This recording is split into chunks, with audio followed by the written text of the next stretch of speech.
Hi everyone, it's Miriam. Welcome to my channel. If you're new here, hit on the subscribe button below where you'll get notifications when new videos come out.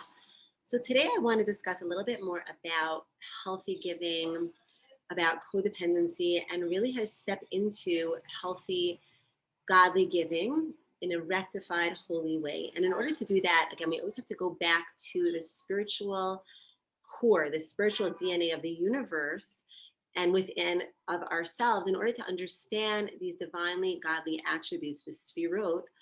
And now we're going to discuss the sphere of chesed, of godly kindness and love within the world and within ourselves from a healthy, holy, and rectified way. So last week we discussed about how Abraham is the embodiment, he's the chariot within the world of this divine attribute of chesed, of kindness and of love. Now, very interesting from him, from this godly embodiment of chesed, who are his children? Who are his offspring? On one side, we have Isaac, Yitzchak, who is the embodiment of gevura, of discipline, of restraint, of creating borders. And his other son is Yishmael.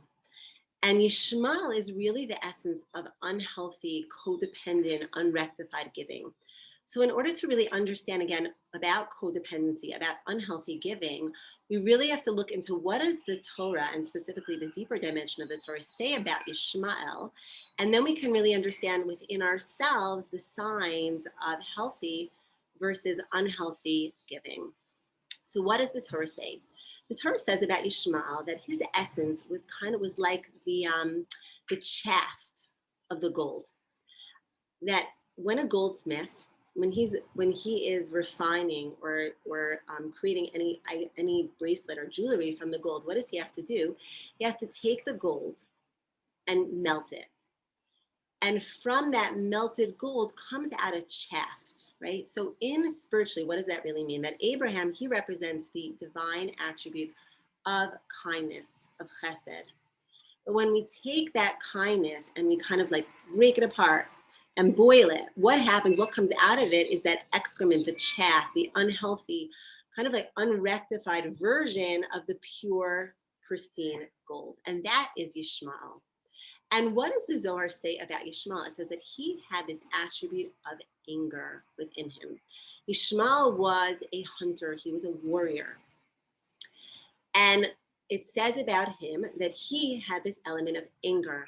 So if we really want to tune into ourselves of when our giving is not being done in a holy, in a rectified way, and when really this is the telltale sign from when giving is coming in an unhealthy place, is when we start really zoning in deep within us of how am I really feeling from my giving? Am I feeling angry? Am I feeling resentful? Am I feeling taken advantage of?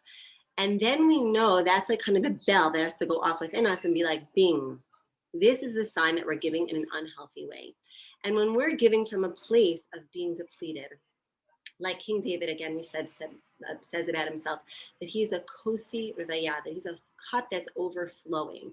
When we're giving from a place of filling ourselves up spiritually, physically, emotionally, praying, meditating, exercising, eating well, then we know that all our responsibilities, and especially as mothers, comes in a way that's overflowing, and we don't feel anger, we don't feel resentment, we don't feel like we are depleted from our giving. And that's again why I'm so into this self-care, this self-love, because that allows us to really tap into this healthy giving. And that really requires us to really take a very deep and honest look at our feelings and at our emotions and at our experiences within life. You know, Chassidus speaks about this idea of the bridging of the mind and the heart. And I really feel, especially with people that are codependent, they're so used to like giving and people pleasing and taking care of others and never really zoning into ourselves. It's such a big journey of really bridging this mind and this heart, of like really sitting with ourselves, sitting with our experiences and saying, what am I really feeling? Like what's really happening on the inside? And starting to even label our emotions, bring das, bring godly consciousness into our experience, that is really where real healing happens. And I was speaking to a friend who was saying that a neighbor of hers, and this is something very common in Israel. Thank God we live very close in close quarters, and we have many opportunities to give to our neighbors, thank God. And a neighbor of hers was having a baby, and she asked her that, if she doesn't mind in the next few months to really help her out, like after school, if her kids could come and play with her in the afternoon so she could rest and she could take care of her child, of her baby. And she's has a very nice relationship with this neighbor. And she was saying, I'm like, how do you really feel about it? Like, be honest with yourself. And she's like, you know what? When I really sit with that feeling, I realize like I feel resentful. I feel I'm like being taken advantage of. Like, it just doesn't feel good. And I told her, I'm like, that's the sign when our giving is coming from an unhealthy place. When we don't know how to put up borders, how to stop people pleasing because we don't feel good about ourselves on the inside, listen out, but usually that anger and that resentment is really going to start coming up.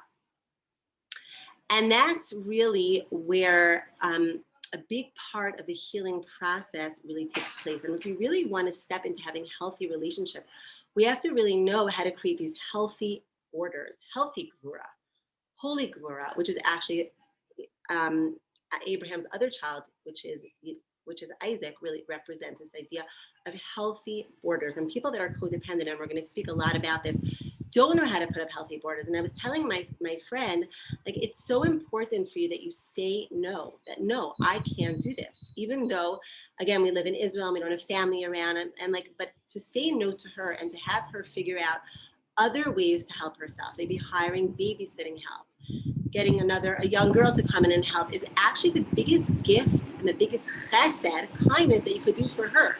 Because she doesn't really want to be taking advantage of you. She is a good person. You're feeling that. Like, she is a good person. She's not doing this with the intention of taking advantage.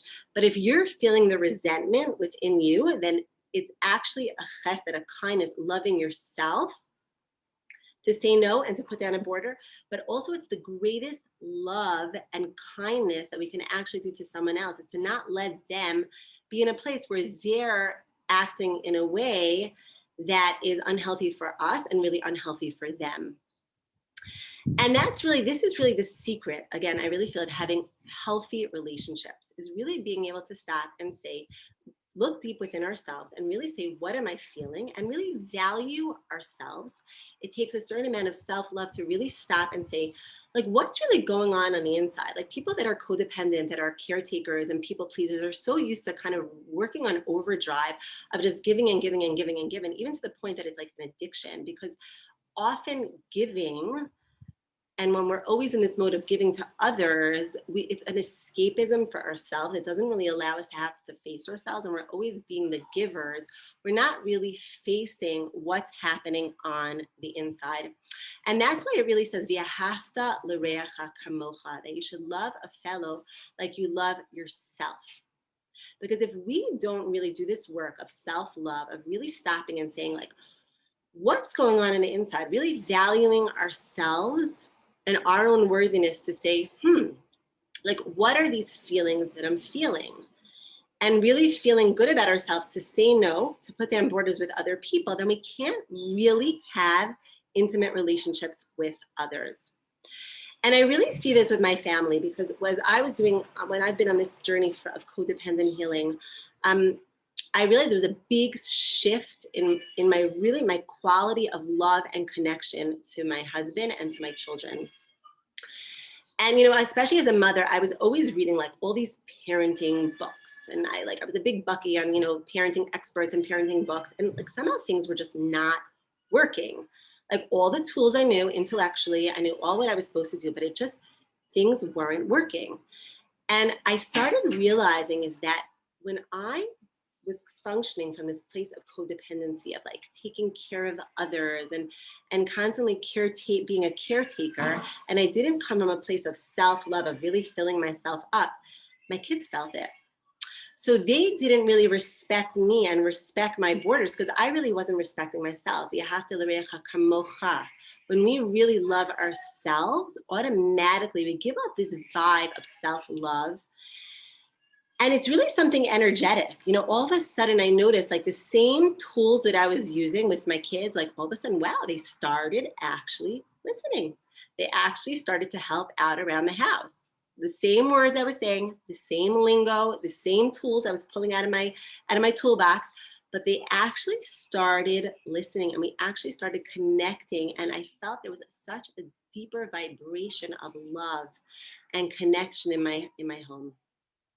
But again, this really took this deep work of codependent healing, of really stepping into, really bridging my mind and my heart, of really stepping into, like, even embodying, feeling these feelings within myself of like what's going on the inside, of really feeling my feelings, putting words, putting labels to my experiences, not just feeling like, whoa, I'm anxious or I'm overwhelmed or other people are making me upset. My kids aren't listening, so I'm upset. No, like I have to own my own emotions. I have to own my own feelings and really step into what's happening on the inside.